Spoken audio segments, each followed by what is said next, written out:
નમસ્કાર દર્શક મિત્રો, હું શીતલ મહેતા ન્યૂઝ ઓફ કચ્છમાં આપનું સ્વાગત છે। આજે તારીખ 13 ઓગસ્ટ 2024।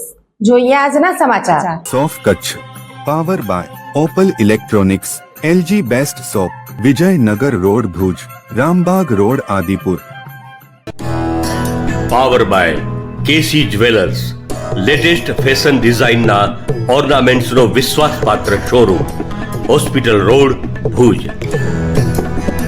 ન્યૂઝ ઓફ કચ્છના સમાચાર ભૂમિ કેબલ ઉપર 402 નંબરની ચેનલ ઉપરથી રાત્રે 9:30 કલાકે તથા બપોરે 1:30 પ્રસાર। ગુજરાતની પહેલી હાઈ સ્પીડ વંદે ભારત મેટ્રો ટ્રેન ગાંધીનગર ભુજ વચ્ચે 15 ઓગસ્ટથી દોડાવાય તેવા બિનસત્તાવાર સમાચારો છે અથવા શક્યતા છે।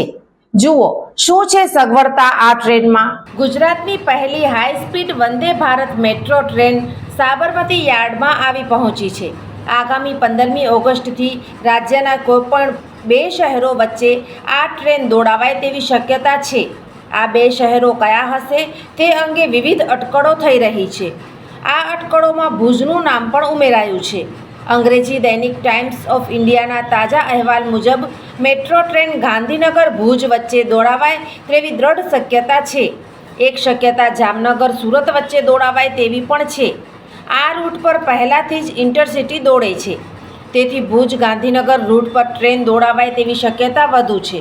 હાલ ભુજ ગાંધીનગર વચ્ચે દોડતી ઇન્ટરસિટી ટ્રેનના સ્થાને રેલવે તંત્ર વંદે ભારત મેટ્રો ટ્રેન દોડાવે તેવી શક્યતા છે। તેમાં automatic door, CCTV camera, panic button, LED display, route indicator display, toilet, aluminium luggage rack, mobile charging socket, roller blinds સાથે બહારનો પેનોરેમિક વ્યૂ જોવા મળે તેવી કાચની બારીઓ વગેરેની સુવિધા હશે। 12 કોચની ટ્રેનના પ્રત્યેક કોચમાં 100 પ્રવાસી બેઠા બેઠા અને 200 પ્રવાસી ઊભા ઊભા પ્રવાસ કરી શકશે। રેલવે પ્રશાસન ટ્રાફિક લોડ મુજબ કોચમાં વધઘટ પણ કરી શકશે। ટ્રેનમાં પ્રવાસ માટે આગોતરા રિઝર્વેશનની કોઈ જરૂર નહીં પડે। રાણી હોસ્ટેલથી દર અઠવાડિયે એક પત્ર લખે છે। આ વખતે તેમણે લખ્યું કે માં, યાદ છે ગયા વર્ષે બાપુને મલેરિયા થઈ ગયો હતો। આ વખતે પહેલેથી જ મલેરિયાથી બચવા માટે ઘરમાં જંતુનાશકનો છંટકાવ કરાવી લેજો। ઘરની આજુબાજુના ખાડામાં પાણી ભેગું ન થવા દેતા ઘર અને શેરીને સાફ રાખજો। મચ્છરદાની કે મચ્છરને દૂર રાખવા વાળી ક્રીમ, કોઇલ અને અગરબત્તીનો ઉપયોગ કરજો। રાણીની સલાહ તમે પણ માનો। તાવમાં જાહેર આરોગ્ય કેન્દ્ર પર મલેરિયાની મફત તપાસ અને સારવાર મેળવો। ક્યારેય અડધામાં સારવાર ન છોડો। દર્શક મિત્રો, આ હતા આજના સમાચાર। આવતીકાલે ફરી મળીશું, ત્યાં સુધી મને રજા આપશો। નમસ્કાર।